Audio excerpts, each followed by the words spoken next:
yanzu irin yakin nan da ake na Hamas, a ce mu duk kasashen Laraba an buɗe sunduk asusun taimako, mu ma nan da asusun taimako mu taimaka musu ta hanyar da zai je zuwa gare su, inda kowa ya san rigimar Hamas, rigimar Falasɗinawa da Isra'il rigima ce ta ala asasin din, ta addini ce.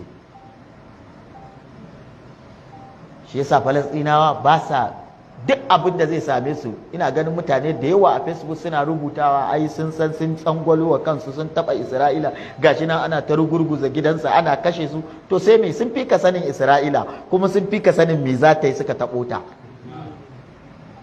Kai da kake nan kawai matsoraci da kake nan, su sun fi ka sanin Isra'ila, sun fi ka sanin Falasɗina, sun fi ko Hamas ɗin nan da Kata'ibul Qassam da Jihadul Islami da duk fasa'il na wannan sun fi ka sanin suwaye Isra'ila, kuma sun fi ka sanin barnar da za su musu, kuma sun fi ka sanin rushe gidajen da kashe mutanensu da za su yi. Amma wa suka fara? Su suka fara. Kuma ko a yanzu duk abin da Isra'ila ta wa Falasɗina ai ta ji kunya, tunda Isra'ila tana tamakar da Mossad, wannan intelligent ɗinsu na Mossad ya fi kowane intelligent, ya fi CIA, ya fi menene, ya fi komi KIB na Ingila, ya fi dukkan wani intelligent na duniya. Amma aka yi aka tsaga shi a ranar 6 ga wata, naga ana hira da shugaban Mossad na Isra'ila, aka ce kun san da harin? Ya ce wallahi ba su taɓa sanin shiri ba, ko ɗaya ba su ga alama ba. Ya aka to suka yi defeating ɗinsu ko haka suka tsaga ku? Ya ce wallahi ba mu sani ba.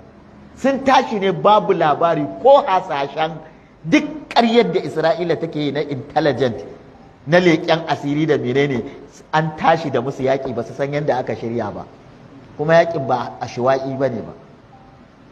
Da wataƙila in bore ne ka ce a shiwa'i, a'a tsarin da aka yi cewa ba shekara ɗaya ake tsara shi ba.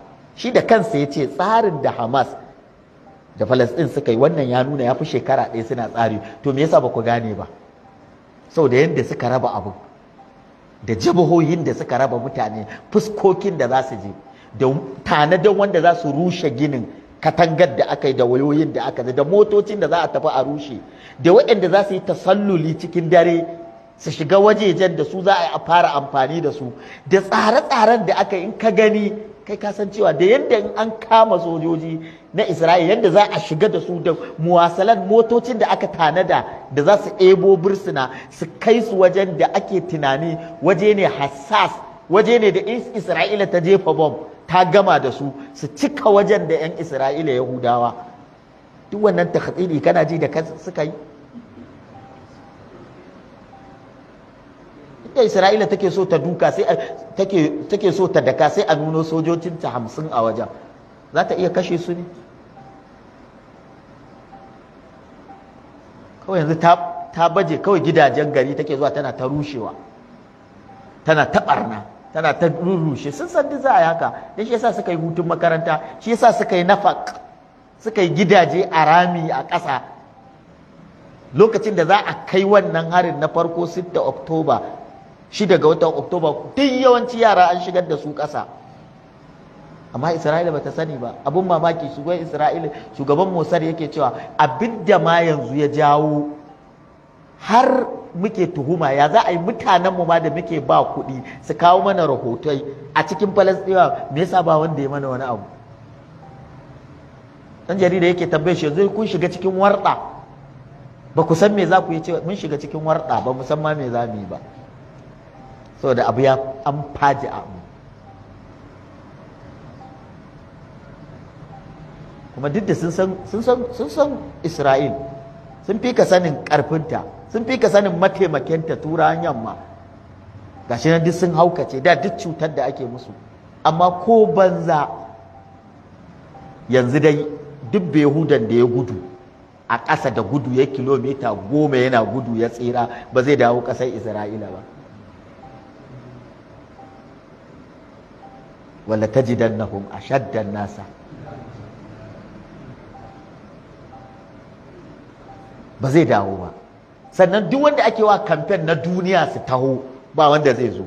yanzu duk inda aka lalata aka kashe wannan garin ba za a dawo da shi ba sai nan gaba. Ashe yanzu za su tseda tamaddud shigowar Yahudawa da ƙwace musu gonakai da gidaje da faɗaɗa ƙasarsu, yanzu sun maida su sai an yi wajen shekara 20 za a ci gaba. Yanzu gyaran gidajen ma za a ci gaba, ba sabbi su zo ba sun ƙara tsaya. Ita kuma Isra'ila, kun san tsumuhat ɗin Isra'ilal kubra ce fa a gabansu. Isra'ilal kubra a wajen yin Isra'ila haffa Madina, har Madina ka je ka duba kharit ɗin, map ɗin na Isra'ilal kubra ka gani, hadda Madina ta shiga ciki, sai sun mamaye duk ƙasashen. To Gaza ma yanzu ta gagare su, shekara wajen 70 sun karasa fita daga Palestine. Barantana su mamayo Suriya, barantana su mamayo Egypt, barantana su mamayo Jordan, barantana su mamayo har su kai Saudiya, inda suke nan ɗin ma ya zama bala'i a wajensu. Ake tambayar shugaban Mossad, to kai duk wannan a cikin minti 20 suka harba muku missiles 7,000. Ya missile ɗin nan 7,000 a minti 20 ya shiga Gaza, kuma kun kewaye Gaza? Ya ce wala ba mu sani ba, ko dai su suka kera ko kuma an shigo da musu da shi ta wani hanya, amma ba mu san yadda suka kera ba. Amma cikin minti 20 ɗin farko aka saki missile 7,000.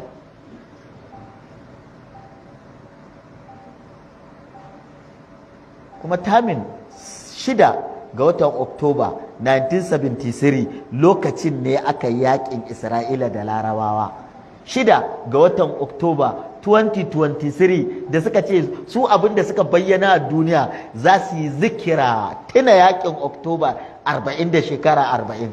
Ashe sun tanadi wani yakin Isra'ila ba ta sani ba.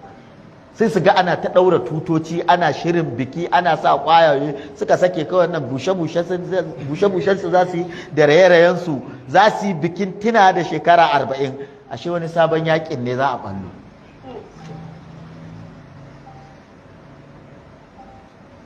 Sun san duk abin da yake, haka kawai abin da suke bukata daga gare mu addu'a. Addu'ar Allah ya ba su nasara, ya kare su, ya karya Isra'il, ya karya 'yan goyon bayan Isra'il. Abin mamaki, wasu daga cikin kiristoci a Najeriya, na ji Fani Kayo dai, wai yana cewa wai Tinubu su yi Allah wadai da abin da Falasɗina suka yi. Ni ina mamakin kiristocin Najeriya. Kiristocin Najeriya fa hajji suke zuwa Tel Aviv fa a rinka tofa musu yawu. Amma su wai suna nan suna goyon bayan wani Isra'ila.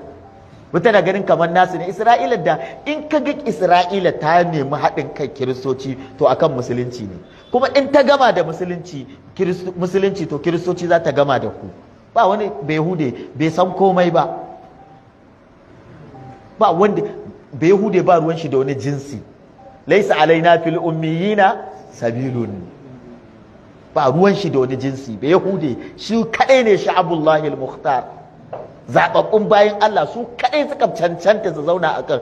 Duk wanda ba Behude ba, a wajen Behude banza ne, jakki ne, ka ci kuɗin shi ka kashe shi, su a ƙidarsu a wajen Allah ba komai. Amma wani sakare baki a nan gun ya rinka ihu wai Isra'ila yake so. Kuma tarihi ya nuna lokacin da Kiristoci suka mallaki Kudus, da Yahuda suka zo suka kwace, wani irin yanka ne ba su yi wa Kiristoci ba a Kudus, a Baitlaham, wani irin yanka ne a kanisarsu, a cocinsu, mutum nawa suka kashe. Ku je ku karanta tarihi.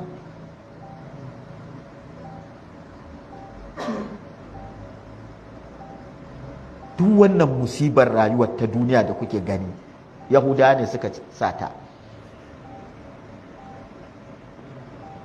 Haka za mu ci gaba da addu'a a sujjadanmu, a ruku'unmu, a komai. Allah ya karya su tare da mataimakansu su Amerika da Turawan Yamma. Amerika shekaran jiya wazirin defense minister ɗinsu ya yi conference yana cewa Shahinat jirgin ruwa na mayaka na Fort ya taho jirage su zama taho, za su yi rada'i, za su yi menene. Hamas ta fito ta ce ba sa jin tsoron su, ai mun san za ku zo. Yace kafin shugaban Hamas na tukur maktab siyasi na Hamas yake cewa ai mun san daman za ku zo. abin da yakin da suka shi ba sun shiga wani a ido a rufe ba, sun san wace ce Isra'ila, sun san me wa yake goyon bayan Isra'il, sun san suwa za su kawo Isra'ila gudunmuwa, duk sun sani.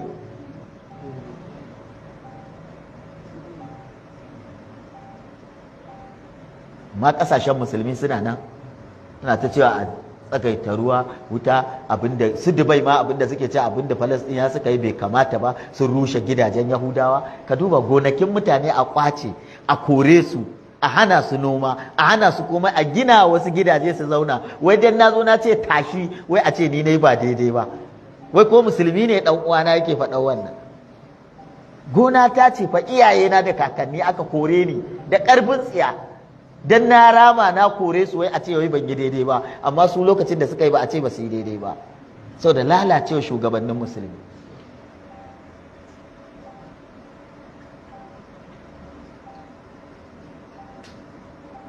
Allah ka taimake su, Allah ka ba su ikon kare ƙasarsu, Allah ka nuna mana ƙarshen Isra'ila da turawan yamma, Allah ka taimake mu da taimakonka.